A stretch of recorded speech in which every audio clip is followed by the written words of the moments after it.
Morning. Hi, Mom. I'm Benny. Nice to see all you guys. What's up?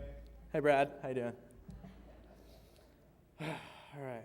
It was about 4 years ago that I walked onto the Canyon High School campus, a wide-eyed, yet still somehow bearded freshman.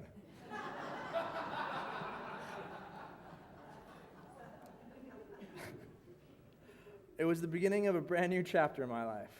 After watching my older cousins and my sister go through high school, it was finally my turn.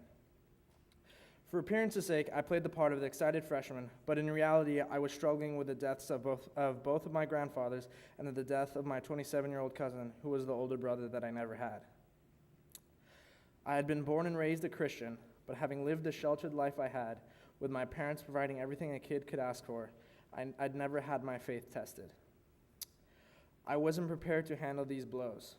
I've never experienced a tragedy before, let alone 3. I tried to keep faith that everything happens for a reason, but I just couldn't. I didn't understand why these things were happening, so I took the easy way out. I blamed God.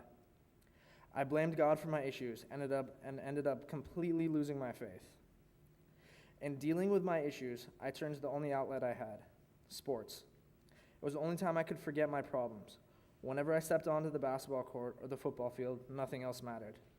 When I played sports, the outcome was on me. I had direct control. If I played poorly, we'd lose. If I played well, we'd win.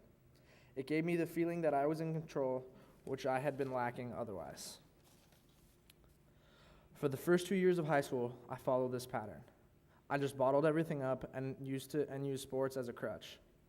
Going into my junior year, I decided I was going to quit basketball and track to focus on football.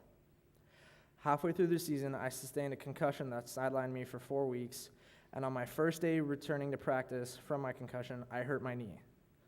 Between these 2 injuries, I was unable to ever make it back onto the football field. My outlet was gone. I no longer had a crutch to lean on. I couldn't run away any longer. I had to tackle my issues head on. During this time, I had slowly been getting involved in the youth group, going to laser tag and sky high through my friend Bobby Weens. Bobby decided to invite me on the Mexico mission trip.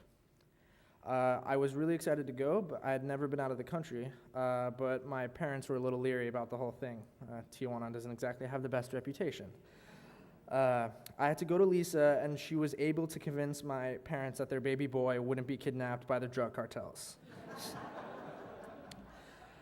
So finally, I packed my things and was ready to go. Leading up to the trip, I was nervous because outside of a few people, I didn't really know anyone. I had no idea that this trip would change my life. Before the trip, I thought I was just going to build a house that would benefit the people the families that we're building for, but I didn't know that my entire life would be put into perspective. My eyes were open to a whole new world. Seeing an entire family living in a house smaller than my living room made me reevaluate my own life.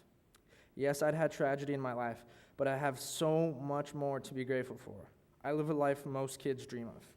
I live in a great neighborhood, don't want for anything. I have a family that loves me and friends that care about me. Mexico was a turning point in my spiritual journey. From then, I started attending youth group and church regularly. After a few months of attending youth group and church, I decided I wanted to become a member of the church. After enduring a grueling, arduous confirmation class with Lisa, I finally became a member of the church and could finally check the member box on the friendship pad.